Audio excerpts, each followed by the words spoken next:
We did put out a new video this week. Have you seen it yet? It's so good. If you haven't seen it, you'll love it after that intro. You're set up for success. Yeah. You better. Check out our YouTube channel and watch it. The Miitomo No.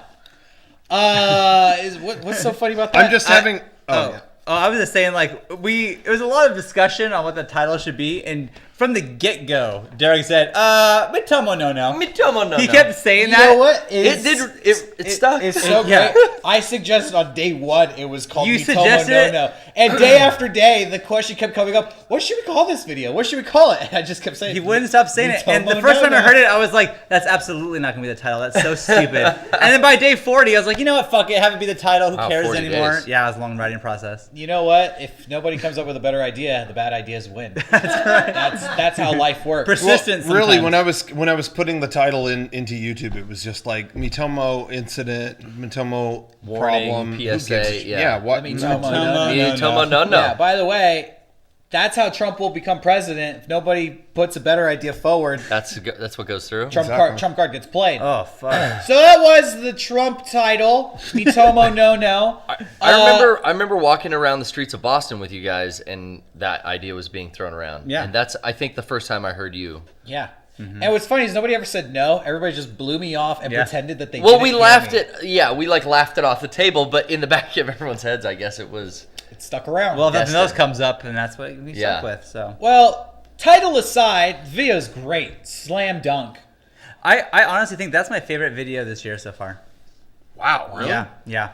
I really like that I video. don't really care for it. I just don't. Really? You were saying that in Boston. Why? I like it.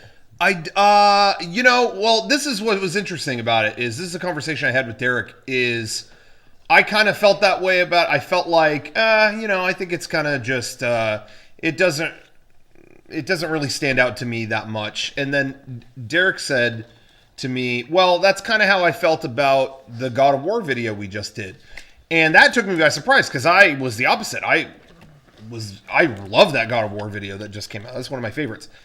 And I think it might have something to do with what we kind of gleaned from that was that God of War video. When we edit a video, it's like one person kind of sets up the foundation of the video. Like they kind of edit the bare bones. Okay, here's the basic cut of it, kind of the skeleton of the whole thing, but no effects, nothing's kind of sweetened up. It's just, it's kind of like one of us will do that, and then the next person.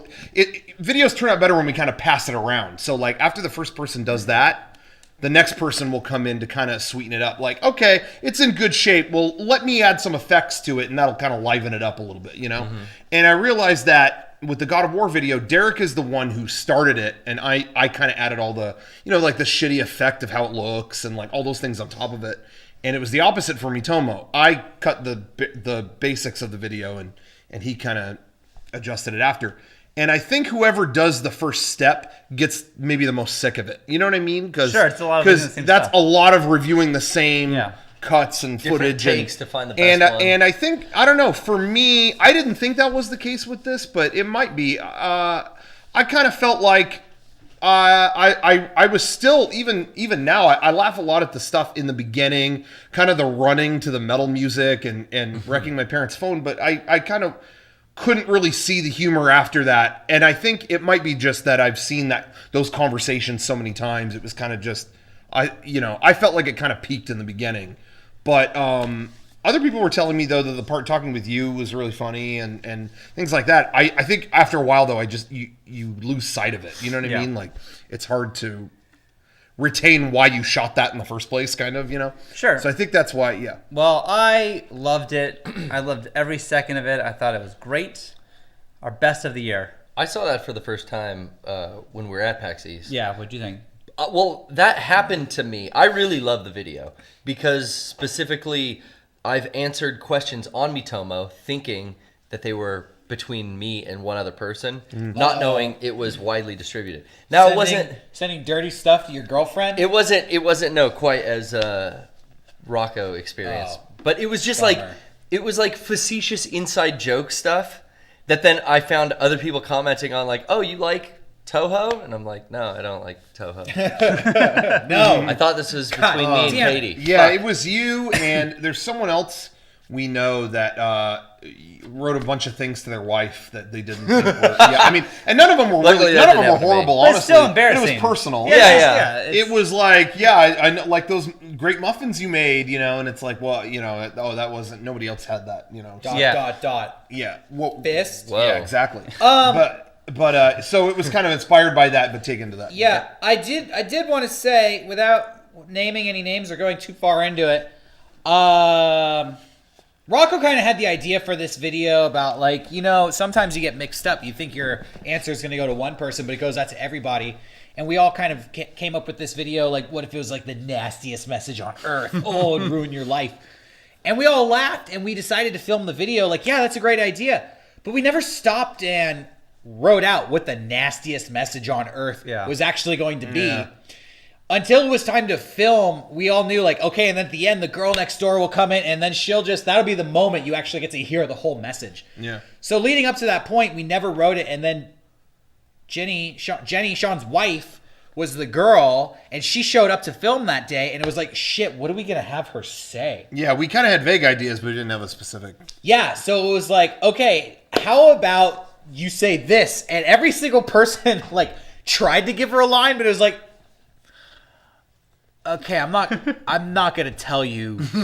I'm not gonna, like, say what I think the nastiest message is. Like, it becomes really embarrassing when you're the writer, because basically it's on your shoulders to be like, okay, write some dirty sex This talk. is some shit and that it's came like, out of your head. Oh, okay, how about what we did?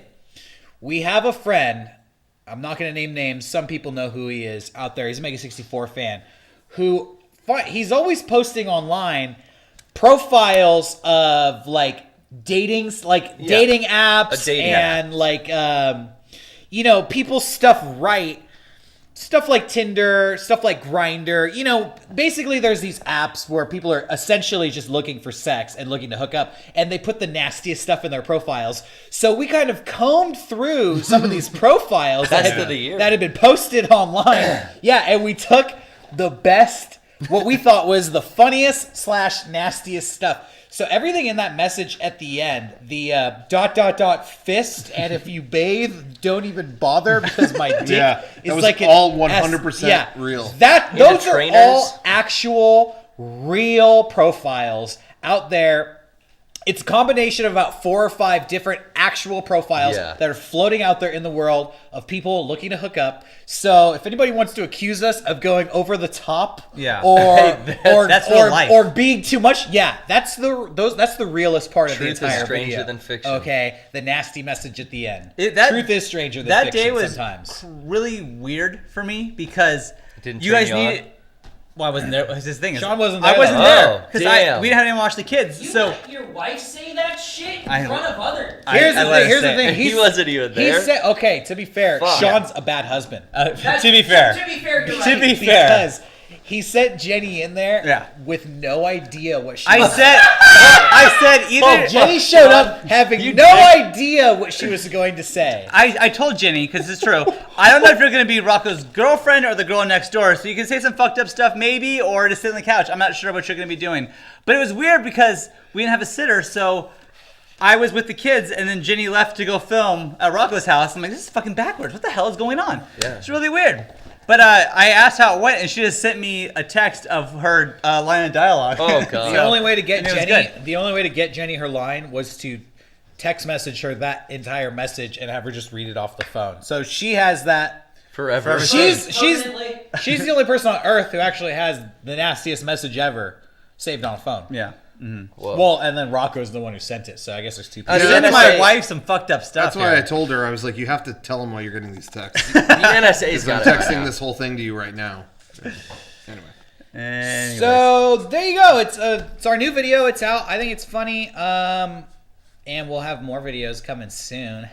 Oh, and a lot of people You were don't asking say. about the phones I smashed in the beginning. Oh, yeah. Those were working phones given to us a long time ago. There was a company that wanted us to test out something, and they gave us actual working, like, Android phones. At the time, they were state of the art, and they never took them back. So So we tested them out. so they are. They can still get them back if they want. Yeah, Durability they test. can. They're welcome to. What were get 'em. they doing? Were they doing like some kind of fish on the barbecue there? No, it was like it No, was it a was steak bacon wrapped in wrapped bacon. steak, yeah. Bacon I will wrapped say though, steak. Rocco was hitting that for so long. By the end, his hands were covered in blood. Like he was getting cuts from the Is glass. that why your knuckle was busted? Yeah, Yeah. I noticed That actually happened in the video. Yeah, Yeah, there was a because lot of shards blood. of glass kept coming down, but it was like we just got to do this, and I want to get it on the grill, and I don't want the steaks to burn. Yeah, and yeah. The just best gotta- was that happening, and then your mom, oh, Rocco, stop.